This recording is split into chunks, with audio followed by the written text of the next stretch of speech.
back to All This Math. This is Professor Parker, and for today's lesson, we're getting into some more order of operations. Order of operations problems. So we see a problem like this that says 90 divided by 3 squared times 3 squared. You first take a look at the problem and you make some decisions, right? We want to follow the order of operations, and we know what the order of operations states, right? We deal with everything either inside parentheses, brackets, or braces first. All right, we don't see none of that up here. Then we go to the exponents, right? Exponents or radical signs, right? Because a radical sign is an exponent, right? We see some exponents up here, right here and right here. Then we go to multiplication or division, depending upon which is written first as we work from left to right.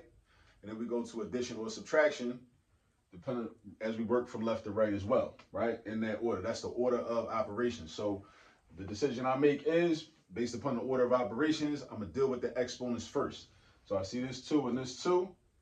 I'm going to do 3 to the second power right here, 3 to the second power right here. I'm not dealing with this division or this multiplication, not yet. So 3 to the second power is not 6. It's not 6. It's not 3 times 2.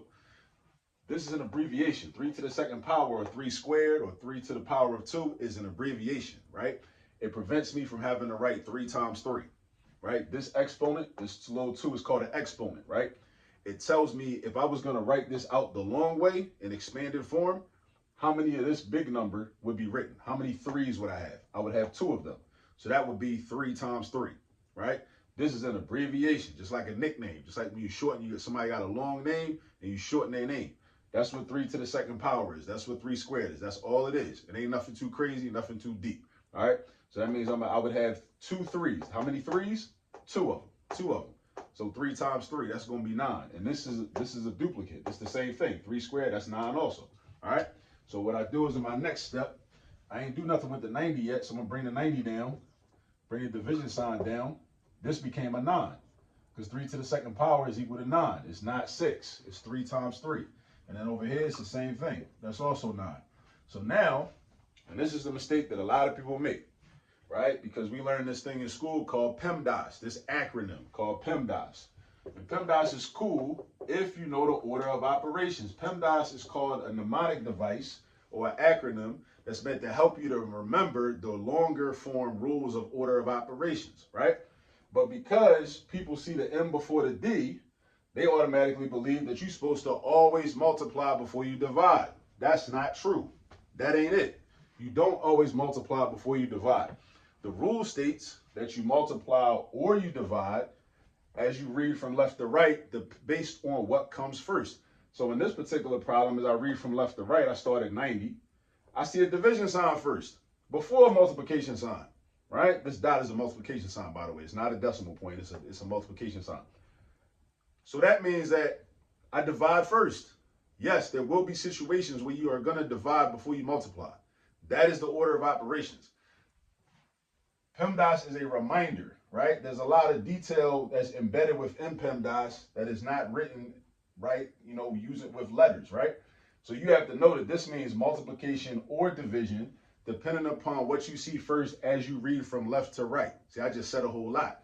All that is just an M and a D. But if you don't know the whole rules or the whole rule for order of operations, then PEMDAS can jam you up and you end up getting the wrong answer, because what you're going to do is you're going to sit up here and skip over the division, right? You're going to disrespect and disregard the accepted order of operations, right? And you're going to skip over that and do 9 times 9 and get 81. Then you're going to go back and try to do 90 divided by 81 and get the wrong answer. That's not the correct answer, right? If we're following the order of operations, the accepted order of operations, that would not be the right answer. Now, if you want to create a different system of math, right, a different system of algebra to utilize, that's on you, right? But that's not what's generally accepted by mathematicians and scientists, all right? So what do we do first? We divide. 90 divided by 9. What is 90 divided by 9? 90 divided by 9 is 10, all right? And then we bring the 9 down. We do times 9. I'm doing this step by step for y'all. So then we got one step left, multiplication. What's 10 times 9? 10 times 9 is 90. And you should know that because you should know your multiplication facts. And yes, they are your multiplication facts. You should own them and take possession of them. And you should know them. They should be yours. And because they're yours, you should have them memorized. So 10 times 9 is 90. All right? So again, this is just a review of order of operations.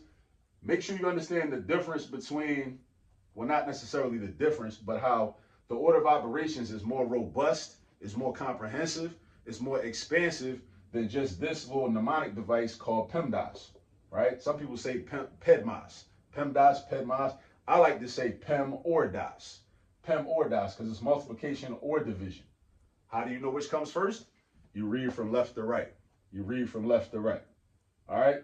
You follow the order of operations. Exponentiate, deal with the exponents first.